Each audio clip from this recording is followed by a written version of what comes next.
What's going on, people? How you doing? TK coming at you. Just want to hit you guys with a simple concept. I look at other people's success and I try to learn because I'm an open book. I'm always in sponge mode, and I'm trying to absorb something from somebody else in terms of whatever they did to become successful. And most of the time when I look through Facebook, other people's measure of success is having a lot of paper money. Now, I don't look at money the way other people look at money. One, I put it to you this way: do you worship the wrench, or do you go out and get a strap wrench so that you can accomplish the same thing but do it more effectively? For those of you who are mechanically inclined, you know the difference between an open head wrench and a strap wrench is being able to more effectively be able to turn a screw.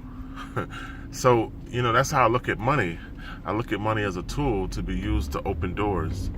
And I realize that paper money is a liability that doesn't store value. So understanding that I don't chase it like God, and I don't hold on to it like if it's a precious metal, because it's not. What I do is convert paper money into assets because they're higher forms of liquidity, or they're higher forms of assets, I should say. So that's my focus, right? And that's what I measure as success. If I can grow to $100,000 in silver, gold, and Bitcoin, then I feel like I had accomplished something. So I still have a long way to go. But that's a personal goal in terms of a foundational level I would like to build to. So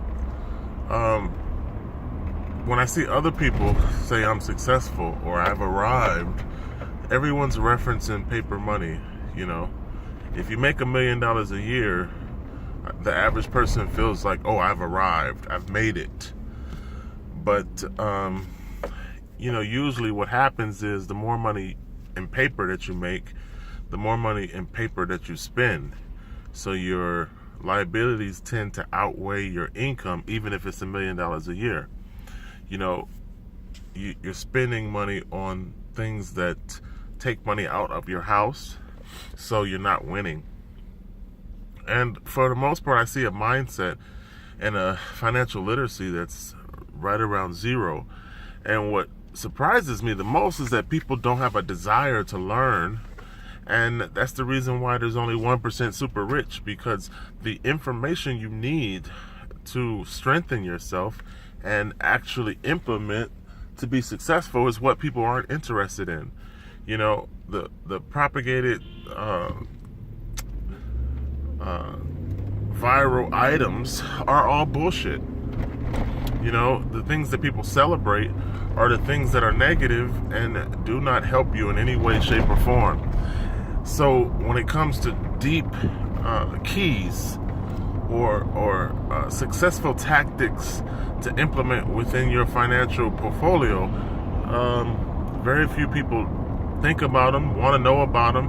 I seem to be the only one on the damn planet, outside of the super rich who already have it, that study these tactics and work on personal development so that I can implement them and create change in my life. So I want to build an asset bank. Like I say, my asset bank at $100,000 in each asset class will make me feel like I've accomplished something. You got to have a bullion bank and you got to have a Bitcoin bank, because believe it or not, the wave of the future is in assets. When you talk about tomorrow's money, the money of tomorrow is not paper. The money of tomorrow is gold, silver, and Bitcoin. So that's something that you have to think about for yourself, because financial insurance is a personal, individual choice. And unfortunately, no matter how many videos I make or how many results I show you, I'm not able to reach anyone, and I'm not able to influence people to make different decisions, because everything in life is about your mindset and your decision. You make up your mind in terms of what you want. Be specific in your goals and your directions. And then you make a decision to implement towards that desire, toward that want. You know, the more energy and emotion you put toward that decision, the faster it happens in reality. So it's not a complicated process. There's a lot of disinformation and failure put out that people accept. You accept failure. You don't believe that something is possible. And then you just don't put actions toward change. And that's the reason why a lot of people are held back. And then, as I pointed out, the right information in terms of what it takes to be successful is what's withheld from you. So success is not in having a lot of paper money. Success is in having a lot of hard assets or tangible asset classes that accumulate in value over time. So if you're not on that, then you're not on the right things. You're lost. And most people on this planet are so lost that you can't even save them. And like I say, it's depressing to me because so many people will die with the dollar. And it'll be because of their own choice, their own ignorance, and their inability to adapt to the financial shift that's already happened. You know, the economic world has already shifted, and the new Silk Road is being paved by gold, silver, and Bitcoin. And if you don't even know what I just said, you're really fucking lost. So I feel sorry for you, because what's going to happen is all of these people are going to wake up one day and it's going to be too late to do anything to save yourself. You're going to be victimized and find yourself in a breadline because the paper that you worship as God is a man-created idolatry. And one day that paper is going to lose value and have so little purchasing power. How many people out there are smart enough to know that the replacement to the dollar has already been created? There's an international settlement note and there's a domestic settlement note.